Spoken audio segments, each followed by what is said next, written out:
My name is Martin Keller. I'm a 61-year-old retired machinist living a quiet life in Tacoma, Washington. Most days I enjoy coffee on the porch and the occasional call from my daughter Julia. Life hasn't been perfect, but I thought I had at least built a family worth coming home to. I was wrong. Last spring, on an overcast Sunday morning, I decided to take a spontaneous drive to visit Julia and her husband Nick. They lived about 40 minutes away in a gated neighborhood on the outskirts of Olympia. I hadn't seen them in a few weeks, and something about the silence from Julia lately felt off. Normally, she'd call me every other day, but this week, nothing. No texts, no quick check-ins, just silence. I told myself it was probably nothing. Maybe she was just busy. Still, I packed up a few jars of homemade preserves and headed out. The drive down Route 507 was peaceful, lined with evergreens, and that soft Washington mist clinging to the edge of the hills. I even had the local jazz station playing, trying to push away the gnawing sense that something wasn't right. When I arrived near their house, I turned onto the private road that led to Nick's property. That's when I saw it. Parked just a few feet from his driveway, half hidden under the shade of a maple tree, was a car I knew all too well. A black Lexus RX 350. My wife, Brenda's car. At first, I froze. Maybe it was a coincidence. Maybe she had come to drop something off for Julia and left the car there while they ran errands. That made sense. Kind of. But then again, why hadn't she mentioned anything about it when she left the house this morning, claiming she was meeting her cousin for brunch in Seattle? I pulled over slowly, careful not to draw attention. My hands gripped the steering wheel tighter than they had in years. Through the windshield, I watched as the front door of Nick's house opened. What I saw next made my stomach churn. Brenda, stepping outside, laughing, and behind her, Nick, wearing nothing but a robe, holding 2 coffee mugs. They weren't just standing like old friends. They were close, too close. The kind of close that made my skin crawl. Brenda reached out and touched his chest gently, like a woman who had no fear of being seen. Like someone who had done it before.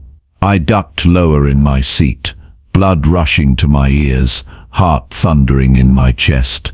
My mind refused to accept it, even as my eyes laid it out clearly. My wife and my son-in-law, what the hell was I looking at?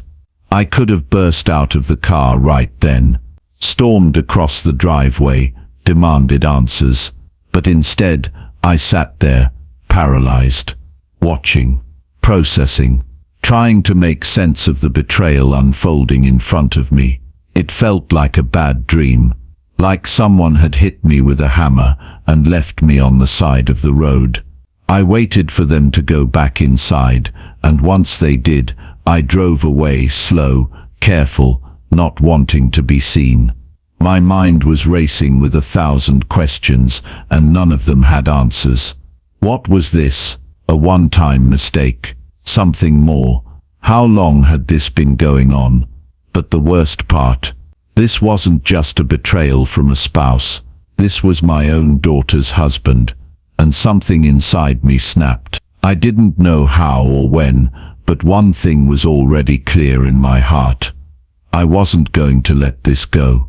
They thought I was a fool, a harmless old man too blind to see what was happening right under his nose. They had no idea who they were dealing with. The drive back home was a blur. I can't even remember which roads I took. My thoughts were spinning like a hurricane, part rage, part heartbreak, part disbelief. When I walked through the front door of my modest ranch-style home, I didn't say a word. Brenda wouldn't be back for a few more hours, I guessed. After all, she was having brunch, remember? I sat at the kitchen table, staring at the cold cup of coffee I had left behind that morning. Suddenly, Everything about my life felt artificial. Every dinner Brenda and I had shared, every holiday she spent beside me, every smile she gave, it all came crashing down like shattered glass. For the rest of that day, I stayed quiet. But inside, something had shifted. I wasn't the same man who had driven out of this house that morning. The version of me that came back was watching, calculating, preparing. I decided not to confront her just yet. I needed to know more, facts, not guesses, because once I confronted her, there would be no going back. That night, Brenda returned home just after 7 p.m., dressed in the same clothes she had left in. Her hair was a little toss, and her lipstick had faded. She walked in smiling, holding a shopping bag and humming a tune. Brunch turned into a bit of shopping, she said casually, placing the bag on the kitchen counter. I nodded. Good to hear. Did you have fun with your cousin? She paused, just for a split second. Yeah, we had a great time. Lots to catch up on. I smiled. That's nice. She didn't ask about my day. She never did anymore, and I didn't offer anything. That night, as she slept peacefully beside me, I lay awake staring at the ceiling. I couldn't get the image of her and Nick out of my mind. The intimacy, the familiarity, and the betrayal. I wasn't a private investigator, but I'd worked on machinery for 35 years. I knew how to pay attention to detail. I knew how to be patient, and I knew how to fix what's broken, or at least expose what's broken beyond repair. The next morning, I took my old DSLR camera out of storage and wiped the dust off the lens. I checked the batteries, charged the memory card, and practiced shooting from long range. If I was going to get proof, I wanted it to be undeniable. The next 2 weekends, I didn't visit the fishing lodge like I told Brenda. Instead, I parked discreetly along the back trail behind Nick and Julia's house, just out of view, using my long lens like a man with a mission. What I found confirmed my worst fears. Brenda wasn't just visiting. She was staying.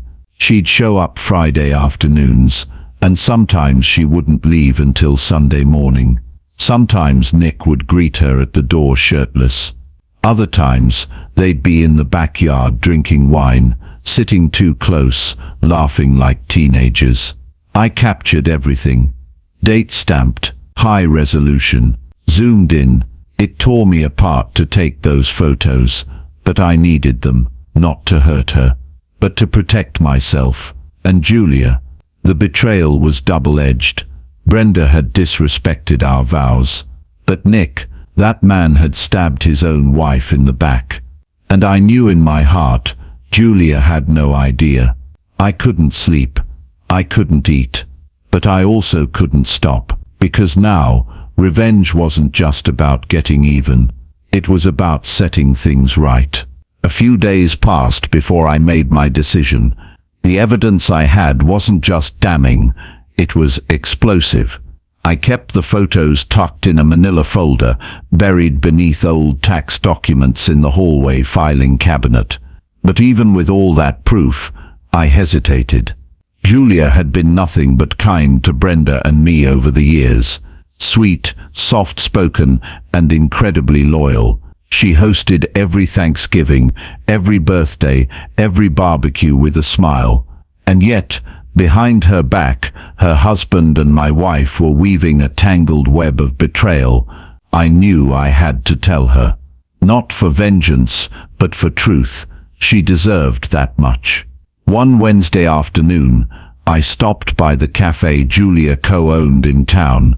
The place smelled like cinnamon rolls and roasted espresso, a warm contrast to the chill crawling under my skin. She was behind the counter, hair tied back in a loose ponytail, wiping a tray with practiced grace.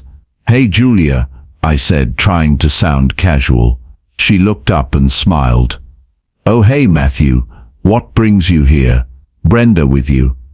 That name burned in my chest. No, I said carefully. Just me. Can we talk, somewhere private? Her brows furrowed with concern. Sure, let me grab my coat. We stepped into the small office in the back, a cozy space with soft lighting and a little plant in the window. I closed the door gently behind us. Everything okay? She asked, eyes narrowing with worry. I took a breath. Julia, what I'm about to show you, it's going to hurt. But I'd rather you hear it from me, with proof, than find out some other way. She said nothing, just nodded. I pulled out my phone and scrolled through the photos. Brenda and Nick on the back porch. Brenda's car in their driveway. Twice, 3 times on weekends I was supposedly fishing.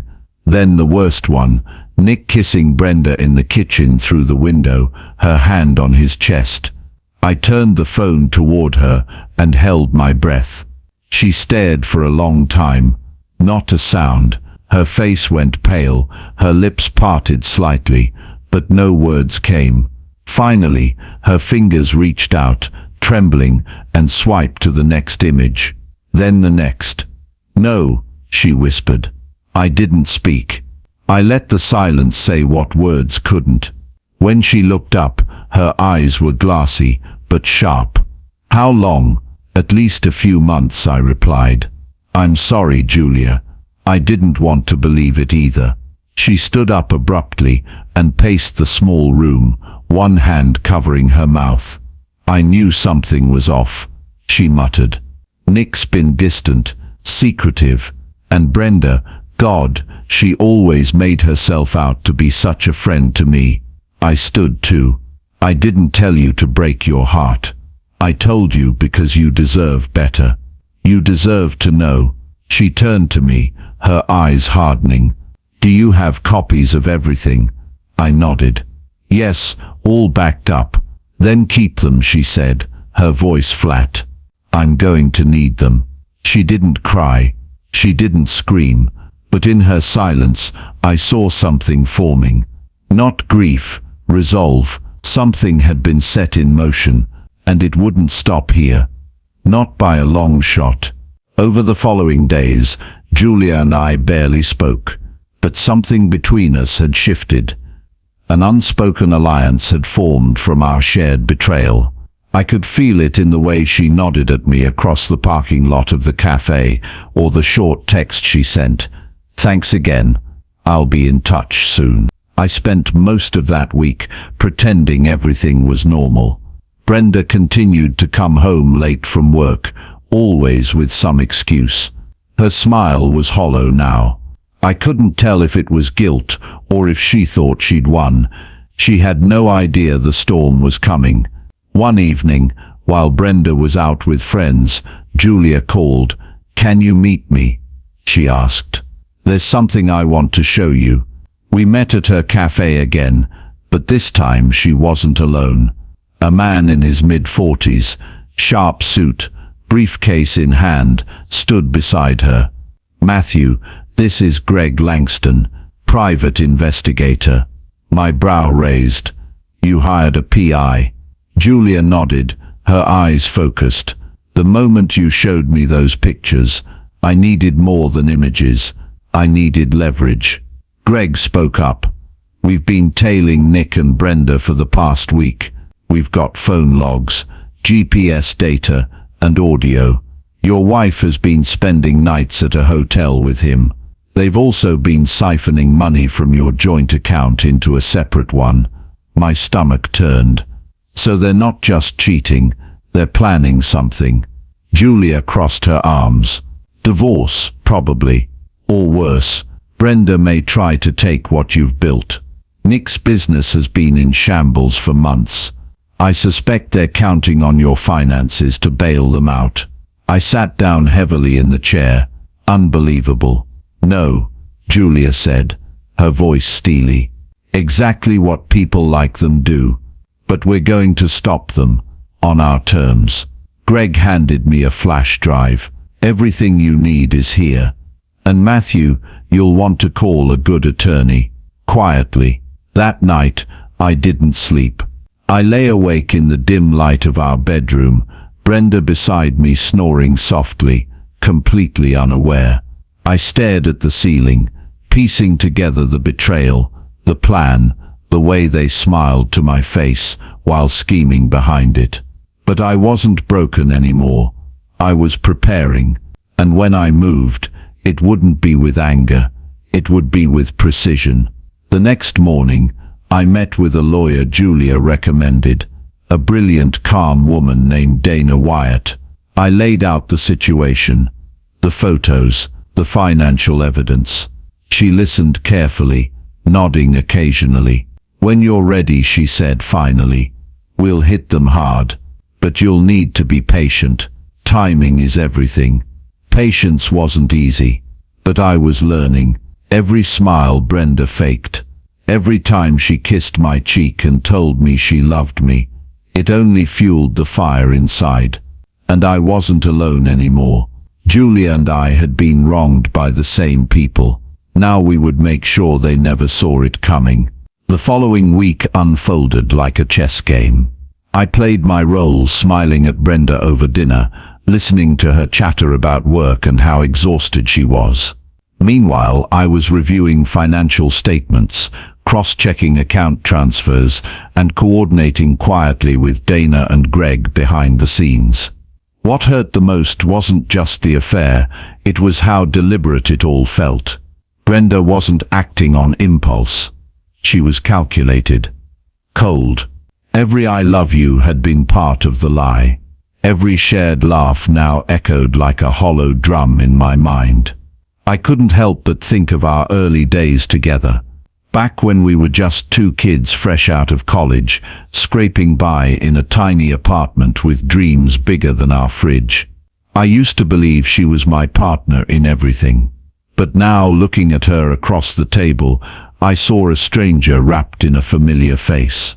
That Friday, Brenda told me she had to travel for a work seminar in Reno.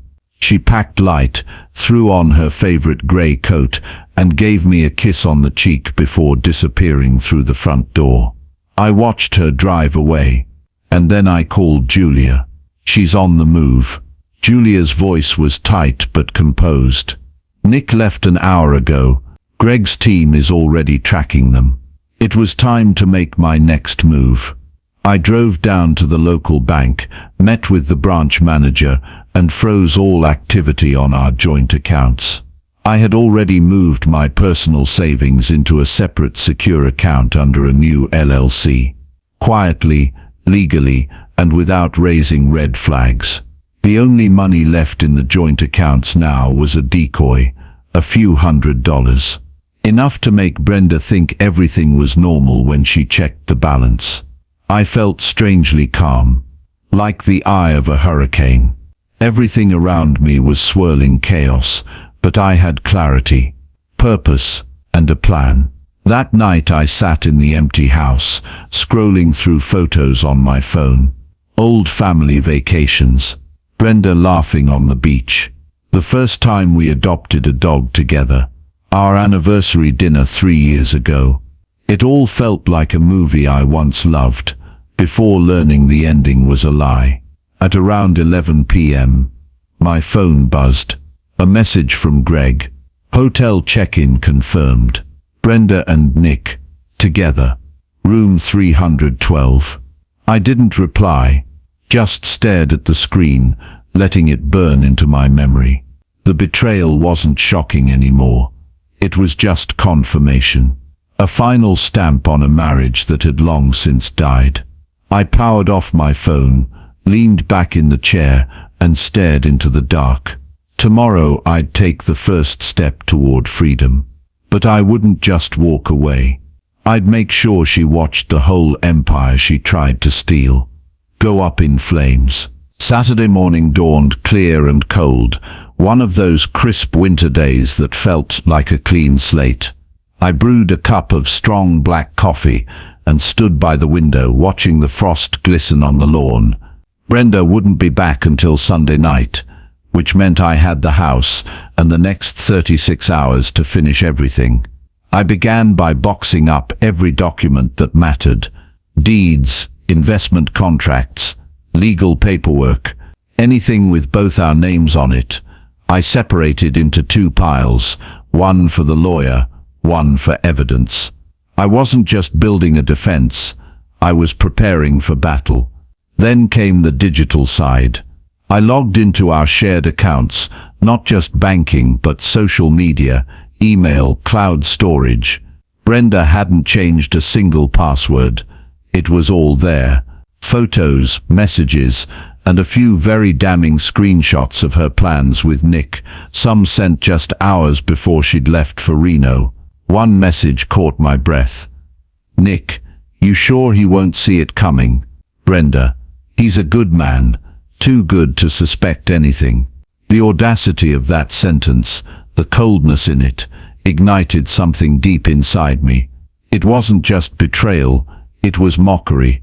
They saw me as a fool, a placeholder, a stepping stone to their perfect little future. I forwarded the most incriminating exchanges to my private encrypted email, then wiped all traces from the inbox. If she noticed anything missing later, it'd already be too late. By midday, I drove downtown to meet with Dana and Julia. We sat in a quiet corner of a boutique law firm Dana had partnered with. I slid the USB drive across the table. Everything's on there. Messages, financial trails, even voice recordings. She's planning to file for divorce next month and take half my company. Julia looked up from her notes. "We'll file first. We'll do it Monday morning before she even has a chance to blink." "Exactly," Dana added. "The prenup won't protect her if we can prove fraud and malicious intent." "What about the company stock?" I asked. Julia nodded, already in motion. "Your new LLC structure is solid. Once we shift majority shares out of joint control, she'll have no legal claim." I leaned back, exhaling for the first time in hours. "Then let's burn the house down." Julia smirked. Figuratively, of course. That night, back at home, I lit a fire in the fireplace, not for warmth, but for the ritual. I watched a few printed copies of their emails curl into ash. It was symbolic, a farewell to the illusion of the life I thought I had. Brenda had turned love into a transaction, but by Monday, she'd realize I was never the fool she thought I was. She'd walked into a game she didn't understand, and now the rules were mine to write. Monday arrived with the quiet intensity of a brewing storm. I dressed in a crisp navy blue suit, one Brenda had gifted me years ago when she still pretended to believe in us. It felt symbolic to wear it now as I walked into the downtown courthouse with Dana and Julia at my side. The paperwork was thick, but every page was a weapon. Julia slid the divorce petition, the motion to freeze assets, and the evidence of Brenda's infidelity and collusion across the counter. The clerk took it all without so much as a blink, stamping each document with a satisfying thud. The legal machinery was in motion.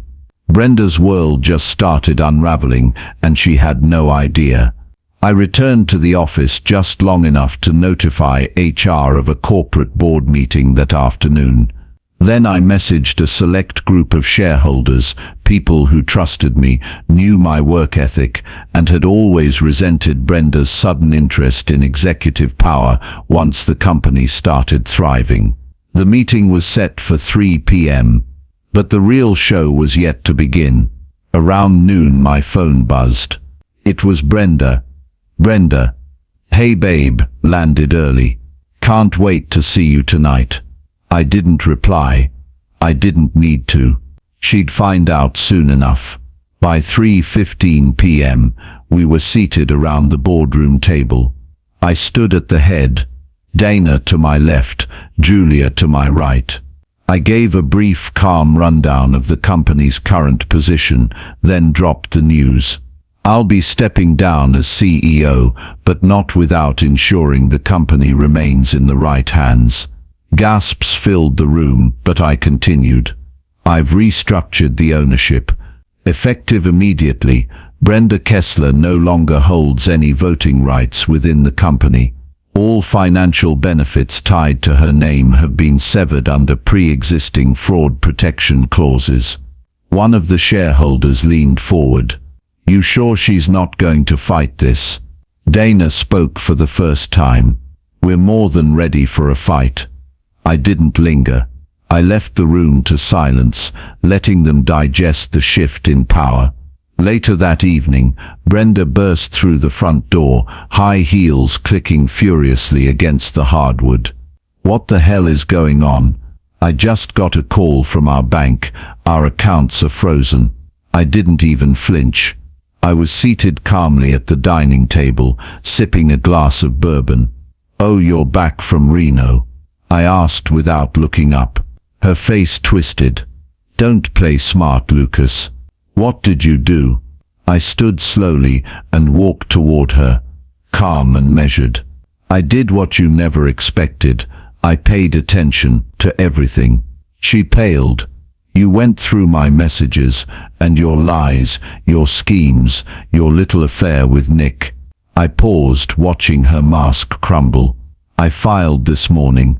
Divorce, fraud, malicious intent, and the company. It's mine again." "You can't do this," she shrieked. "Oh, but I already did." I walked past her, pausing only once more.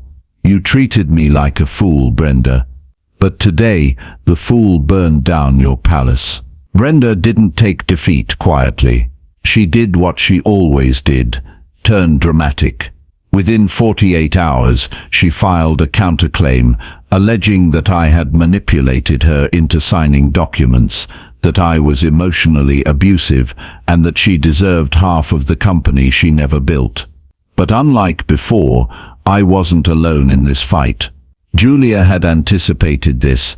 She filed an immediate response and petitioned for a temporary restraining order on all financial accounts to prevent Brenda from draining what she could.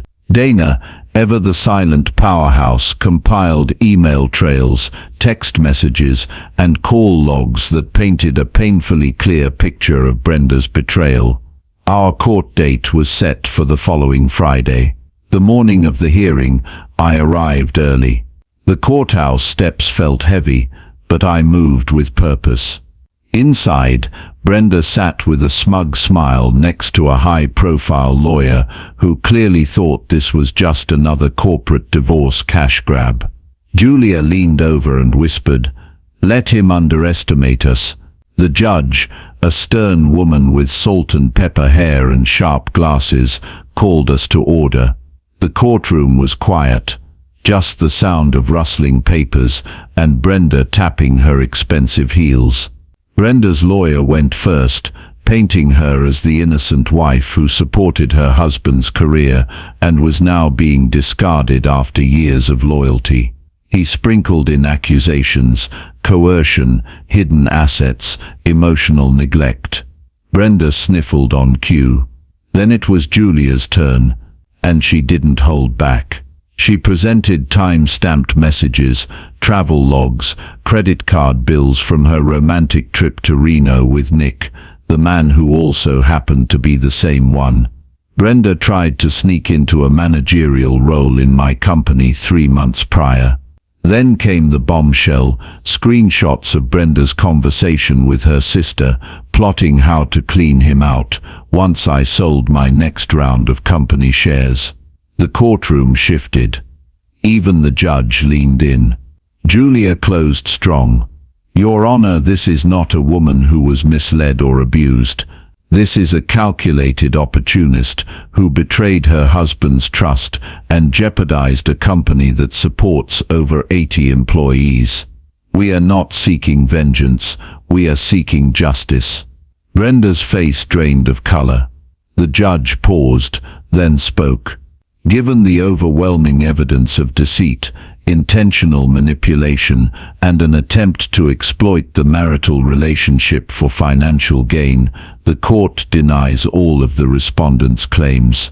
She turned to Brenda. Ma'am, not only will you receive nothing from Mr. Keller's business assets, but the court is also ordering a full audit of the shared account withdrawals made prior to the divorce filing.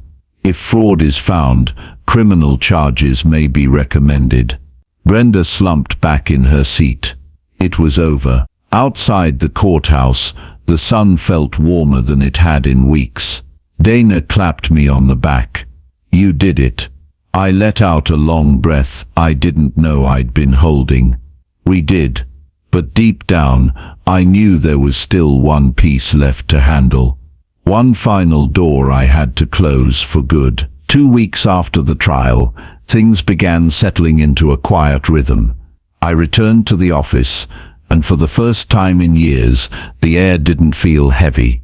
Dana and Julia kept things running like clockwork. Clients stopped asking about Brenda, and the whispers about my personal drama faded into background noise. My name was still mine, my reputation was intact, but closure, that was something else entirely. One evening, I found myself driving through the older part of town, where Brenda and I had lived during our early marriage. It was unplanned, just muscle memory pulling me into the past.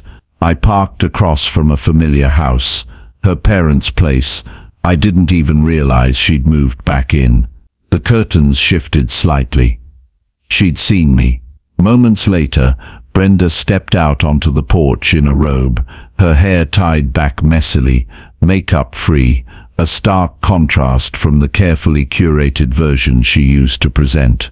She looked tired, hollow, a shell of the woman who once stood beside me at company galas. "What do you want?" she asked, her voice flat. I took a deep breath.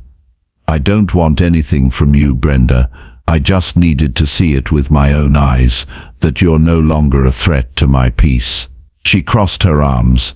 "So you came to gloat?" "No," I replied. "I came to say thank you." She blinked. "Thank me." I nodded. "You burned the bridge, Brenda, but in doing that, you also lit the path forward. I wouldn't have known what I was capable of if you hadn't tried to tear everything down. I wouldn't have met people who genuinely have my back.